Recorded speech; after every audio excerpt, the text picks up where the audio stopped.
सुमेध और अर्पिता नए नए दिल्ली में शिफ्ट हुए थे। सुमेध बैंक का मैनेजर था और अर्पिता भी एक प्राइवेट नौकरी करती थी। दोनों सुबह को खा पीकर अपने काम पर निकल जाते थे।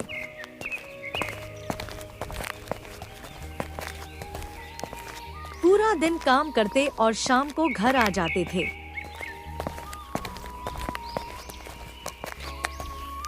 घर आकर खाना बनाकर खा पी कर सो जाते थे।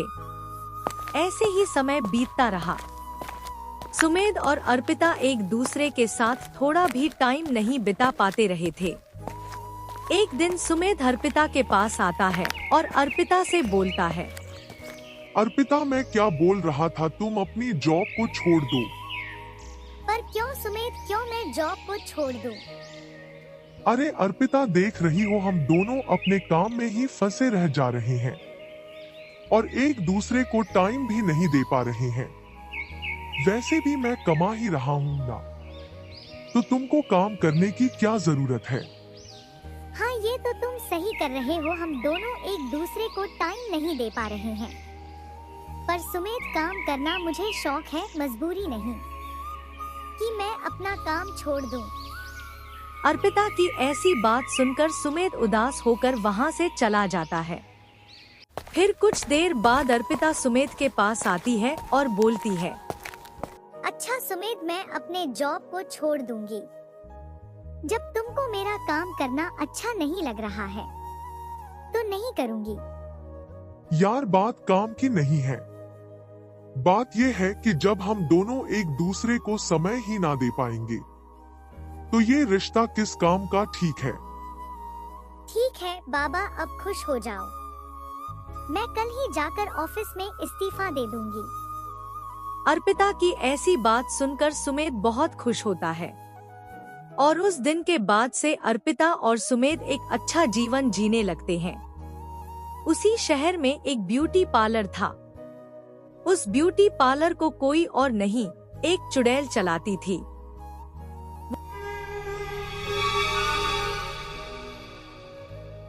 वो चुड़ैल दिखने में बहुत खतरनाक थी।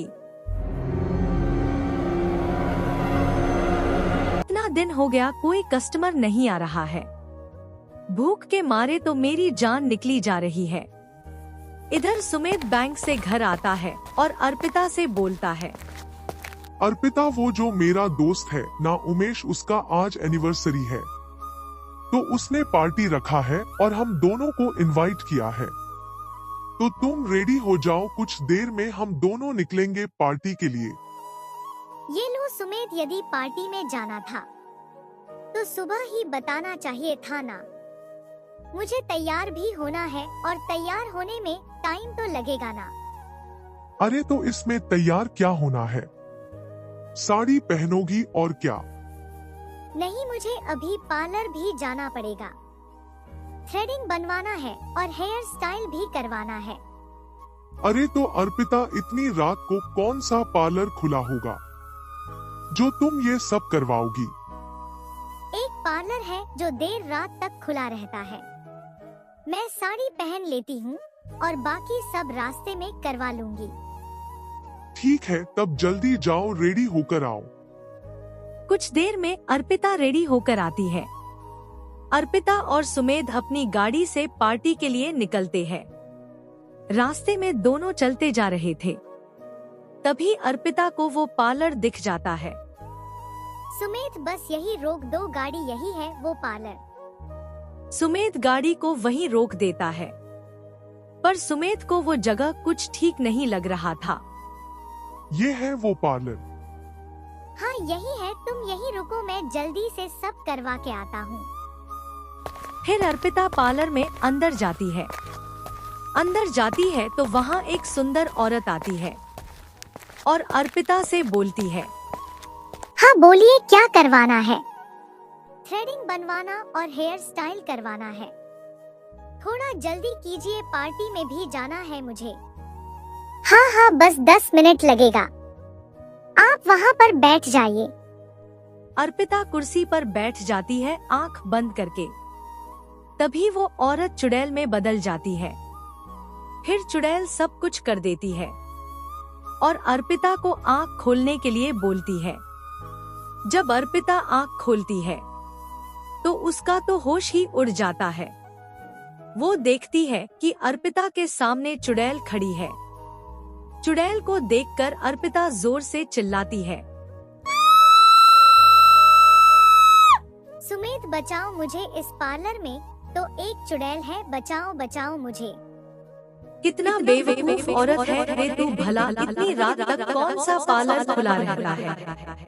चलो अच्छा ही हुआ, आज कितना दिन के बाद इंसानी मांस खाने को मिलेगा। फिर चुड़ैल अर्पिता को चेयर से बांध देती है।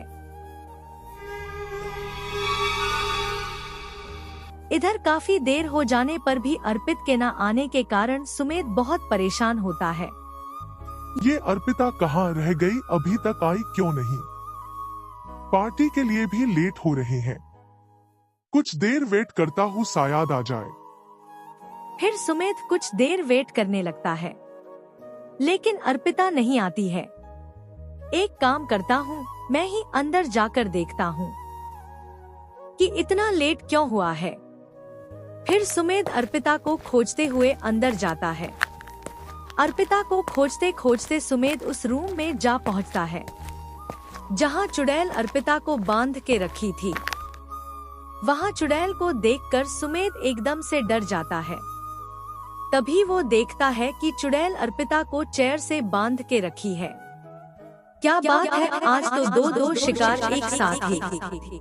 लग रहा है भगवान आज कुछ ज्यादा ही मुझ पर मेहरबान है। सुमेध बचाओ मुझे, इस चुड़ैल से नहीं तो ये मुझे मार देगी। क्यों रे चुड़ैल, तू मेरे पत्नी को ऐसे बांध के क्यों रखी है, छोड़ो उसे।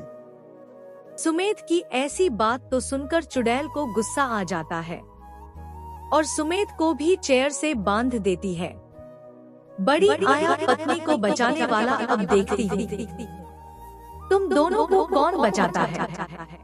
तभी वहाँ से एक तांत्रिक बाबा गुजरते हैं। उनको अपनी शक्तियों के बल से पता चल जाता है कि इस पार्लर में कोई तो बुरी शक्ति है जो दो लोगों को बांध के रखी है। वो तांत्रिक बाबा जल्दी से अंदर आते हैं। तो तू है जो इन दोनों को बांध कर रखी है?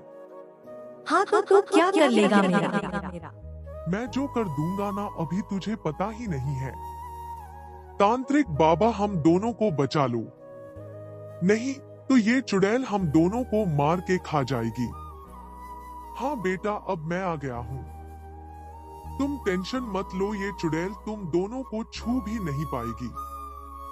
ये चुड़ैल प्यार से समझा रहा हूँ, इन दोनों को छोड़ दे, नहीं तो मैं तुझे नष्ट कर दूंगा। तू क्या मुझे नष्ट करेगा? इससे पहले मैं ही तुझे मार दूंगी। इतना कहकर चुड़ैल तांत्रिक बाबा को मारने के लिए आगे बढ़ती है। तभी तांत्रिक बाबा झोला से गंगाजल निकालकर चुड़ैल पर छिड़क देते हैं। गंगाजल पड़ते ही चुड़ैल जलने लगती है और कुछ ही देर में जलकर राख हो जाती है। बाबा, आपका बहुत बहुत धन्यवाद जो आप हम दोनों की जान बचा ली। यदि आप ना आए होते तो पता ना ये चुड़ैल हम दोनों के साथ क्या करती। अरे बच्चा, हम लोग जान बचाने के लिए ही ना साधना और तप करते हैं। अब तुम दोनों आराम से घर जाओ। फिर अर्पिता और सुमेध घर के लिए निकल जाते हैं और तांत्रिक बाबा भी वापस अपनी झोपड़ी में चले जाते हैं।